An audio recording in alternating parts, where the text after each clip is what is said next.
Good day everyone, welcome back to my YouTube channel.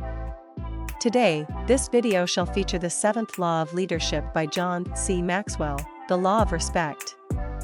If you're new in my channel, please feel free to subscribe, like, comment and share. If you're curious of this and the different laws of leadership, see playlists. So, let's proceed. If you had seen her, your first reaction might not have been respect. She wasn't a very impressive-looking woman, just a little over 5 feet tall, in her late 30s, with dark brown weathered skin. She couldn't read or write. The clothes she wore were coarse and worn, although they were neat. When she smiled, people could see that her top 2 front teeth were missing. She lived alone. The story was that she had abandoned her husband when she was 29. She gave him no warning. One day he woke up, and she was gone. She talked to him only once after that, years later, and she never mentioned his name again afterward. Her employment was intermittent. Most of the time she took domestic jobs in small hotels, scrubbing floors, making up rooms, and cooking. But just about every spring and fall she would disappear from her place of employment, come back broke, and work again to scrape together what little money she could. When she was present on the job, she worked hard and seemed physically tough, but she also was known to have bouts where she would suddenly fall asleep, some coming in the middle of a conversation.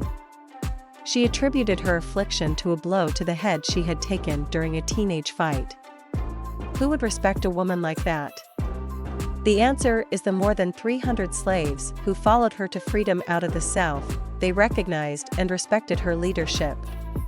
So did just about every abolitionist in New England. The year was 1857. The woman's name was Harriet Tubman. Tubman's reputation and influence commanded respect, and not just among slaves who dreamed of gaining their freedom. Influential Northerners of both races sought her out.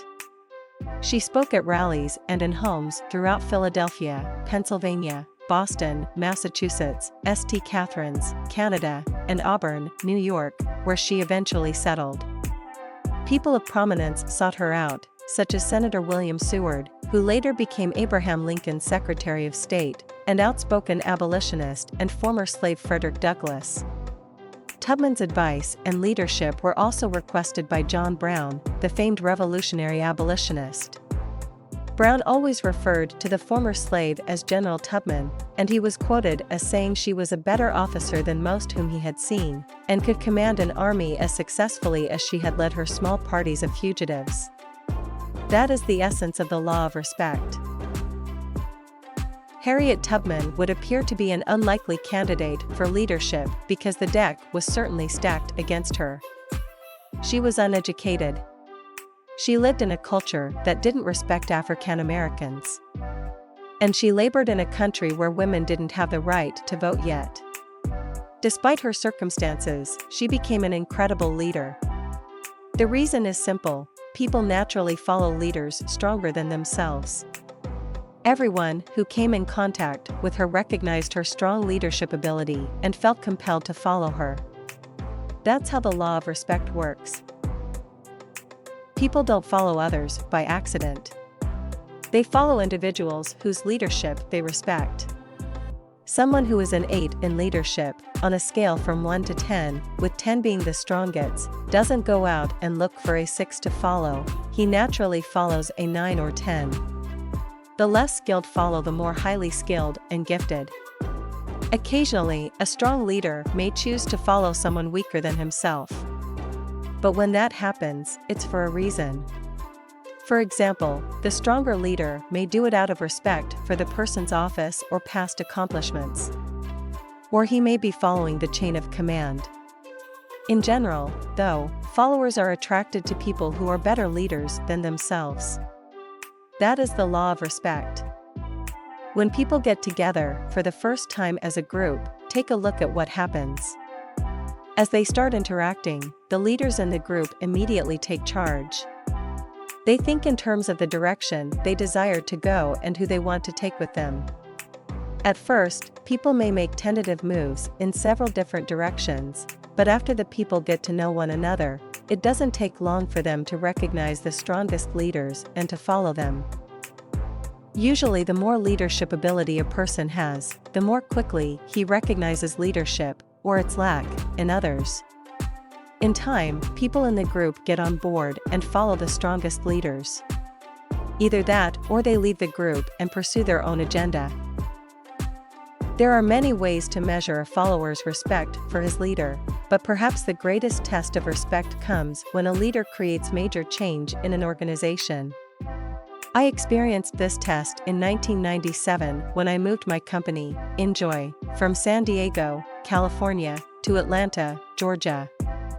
I made the decision to move in early 1996 while I was on a cruise in China with my wife, Margaret. As we discussed the move and our expectations, I began weighing my influence with my core leaders. After mentally reviewing my personal history with each leader and the strength of my leadership with them, I estimated that about 50% of them would be willing to uproot themselves and make the move across country with me and the organization. And Margaret agreed with my assessment. A few months later, after INJOY President Dick Peterson and I had worked through all the preliminaries of the move, I began the task of approaching my leaders individually to tell them about the decision to go to Atlanta. And one after another, the leaders told me they wanted to take the trip. I had expected about half to go. Imagine how delighted I was when I discovered that every single one of my core leaders was going with me, 100%.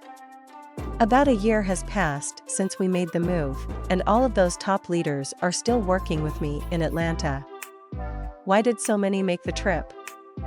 I know one of the reasons is that those leaders are difference makers and want to be part of the vision of our organization. Another is that I've invested a lot of time and energy in my relationships with them, adding value to their lives. But there is another, more important reason. The reasons I've named wouldn't have been enough if I had been a weaker leader. Because I've spent my whole life developing my leadership skills, that has made it possible for me to lead other strong leaders. People who are 9s and 10s don't follow a 7. That's just the way leadership works. That's the secret of the law of respect.